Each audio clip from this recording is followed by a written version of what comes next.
Hello friends, welcome to my video. Friends, మనకు ఈ వీడియోని స్పాన్సర్స్ చేస్తున్న వారు ఎస్బీఓ డిజిటల్ మార్కెటింగ్. వీరు అందరికీ పార్ట్ టైం జాబ్ని ఇస్తూ ఉన్నారు. డైలీ 200కు పైగా సంపాదించుకునే అవకాశం, అది కూడా మన యొక్క ఫ్రీ టైంలో.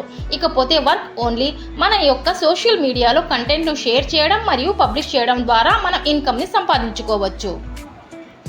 ஸ்கிப் பண்ணாதீங்க, பெரிய தப்பு. தினம் 300 ரூபாய் சம்பாதிக்க அரிய வாய்ப்பு. இன்ஸ்டாகிராம், ஃபேஸ்புக் பயன்படுத்த தெரிந்தால் போதும் content post and content publishing மூலமா தினம் 300 ரூபாய் சம்பாதிக்கலாம். இந்த வேலை செய்ய 5 நிமிடம் போதும். Work training support, group communication support, all language customer live chat support, முக்கியமா சொந்தமா ஒரு பிசினஸ் ஸ்டார்ட் பண்ற அளவுக்கு உங்களால கற்றுக்கொள்ளவும் முடியும், சம்பாதிக்கவும் முடியும். இந்த வேலை வாய்ப்பு வழங்குவது 5 வருடத்துக்கு மேல ரன் ஆகிட்டு இருக்க நம்ம தமிழ்நாட்டு company school of business organisation private limited. மேலும் விவரங்களுக்கு டிஸ்கிரிப்ஷன்ல கொடுத்திருக்க நம்பருக்கு வாட்ஸ்அப் பண்ணுங்க. కార్తీక పురాణము 5వ అధ్యాయము వనభోజన మహిమ. ఓ జనక మహారాజా, కార్తీక మాసములో స్నాన దాన పూజానంతరము శివాలయము నందు గాని విశ్వాలయము నందు గాని శ్రీ భగవద్గీత పారాయణము తప్పక చేయవలయును. అట్లు చేసిన వారి సర్వ పాపములను నివృత్తియగును. ఈ కార్తీక మాసములో కరవీర పుష్పములు శివకేశవులకు సమర్పించిన వారు వైకుంఠమునకు వెలుదురు. భగవద్గీత కొంతవరకు పఠించిన వారికి విష్ణులోకం ప్రాప్తించును.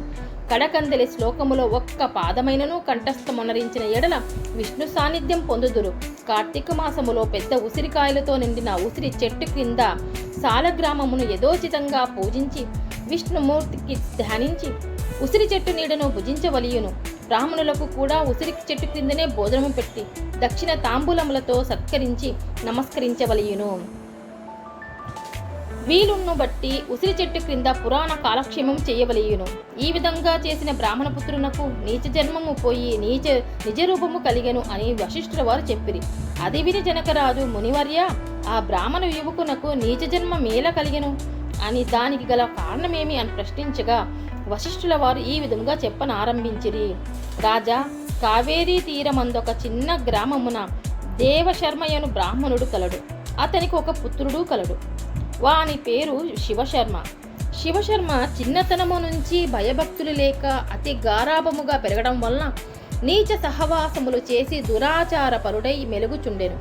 అతని దురాచారములను చూచి ఒకనాడు ఆ తండ్రి కుమారుణ్ణి పిలిచి, బిడ్డ, నీ దురాచారములకు అంతు లేకుండా ఉన్నది. నీ గురించి ప్రజలు పలు విధములుగా చెప్పుకొనుచుండిరి. నన్ను నిలదీసి అడుగుచున్నారు. నీ వల్ల కలుగు నిందలకు సిగ్గుపడుతూ నలుగురిలో తిరగలేకపోవచ్చున్నాను. కాన నీవు కార్తీక మాసమున నదిలో స్నానము చేసి శివకేశవులను స్మరించి సాయంకాల సమయమున దేవాలయంలో దీపారాధన చేసిన ఎడల నీవు చేసిన పాపములు తొలగుటయే కాక నీకు మోక్షప్రాప్తి కూడా కలుగును. కాన నీవు అటుల చెయ్యి అని బోధించెను. అంతట కుమారుడు, తండ్రి, స్నానం చేయటం వలన వంటికి మురికిపోవుటకు మాత్రమే కానీ వేరు కాదు. స్నానం చేసి పూజలు చేసినంత మాత్రాన భగవంతుడు కనిపించునా? దేవాలయంలో దీపాలు వెలిగించడం లాభమేమి? వాటిని ఇంటిలోనే పెట్టడం మంచిది కాదా అని వ్యతిరేకార్థములతో పెడసరంగా సమాధానం ఇచ్చెను. కుమారుని సమాధానము విని తండ్రి, ఓరి నీచుడా, కార్తీక మాస ఫలమునంత చులకనగా చూస్తున్నావు. కాన నీవు అడవిలో రావి చెట్టు తొర్రయందు ఎలక రూపంలో బ్రతికెదవుగాక అని కుమారుణ్ణే శతిపించాడు. ఆ శాపంతో కుమారుడు శివశర్మకు జ్ఞానోదయమై భయపడి తండ్రి పాదాలపై పడి, తండ్రి క్షమిపుము, అజ్ఞానాంధకారములో పడి దైవమును దైవ కార్యములను ఎంతో చులకన చేసి వాటి ప్రభావములను గ్రహింపలేకపోతిని. ఇప్పుడు నాకు పశ్చాత్తాపము కలిగినది. నాకు ఆ శాప విమోచనం ఎప్పుడు ఏ విధముగా కలుగునో దానికి తగు తరుణోపాయమేమో వివరింపు అని ప్రాధేయపడెను. అంతట తండ్రి, బిడ్డ, నా శాపమును అనుభవించుచు మూషికము వై పడి ఉండగా నీవెప్పుడు కార్తీక మహత్యమును వినగలవో అప్పుడు నీకు పూర్వదేహ స్థితి కలిగి ముక్తి నొందుదువు అని కుమారుణ్ణి ఊరడించెను. వెంటనే శివశర్మ ఎలుక రూపము పొంది అడవికి పోయి ఒక చెట్టు తొర్రలో నివసించుచు ఫలములను తినుచూ జీవించుచుండెను.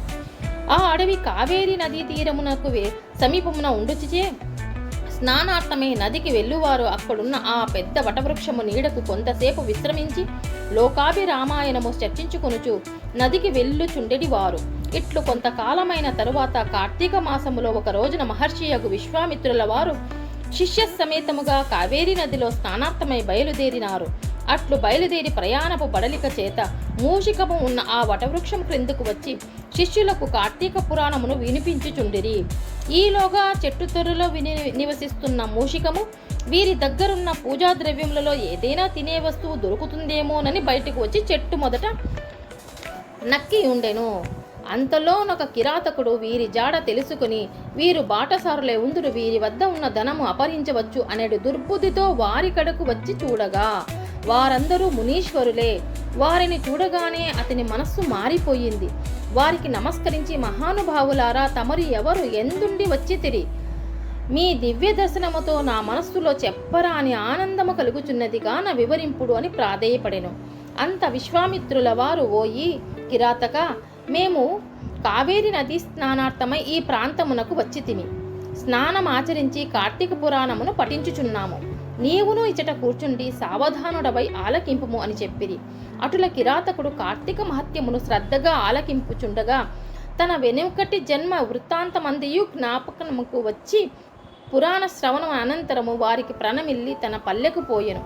అటులనే ఆహారమునకే చెట్టు మొదట తాగి ఉన్న పురాణమంతయు వినుచుండిన ఎలుక కూడా తన వెనుకటి బ్రాహ్మణ రూపమును పొంది, మునివర్య ధన్యోస్మి, తమ దయ వల్ల నేను కూడా ఈ మూషిక రూపము నుండి విముక్తుడనైతిని అని తన వృత్తాంతమంతయు చెప్పి వెడలిపోయెను. కనుక ఓ రాజా, ఇహములో సిరి సంపదలు, పరలోకమున మోక్షము కోరువారు తప్పక ఈ కార్తీక పురాణమును చదివి ఇతరులకు వినిపించవలయును. ఇట్లు స్కాంద పురాణాంతర్గత వశిష్ఠ ప్రోక్త కార్తీక మహత్యమందలి 5వ అధ్యాయం 5వ రోజు పారాయణము సమాప్తము.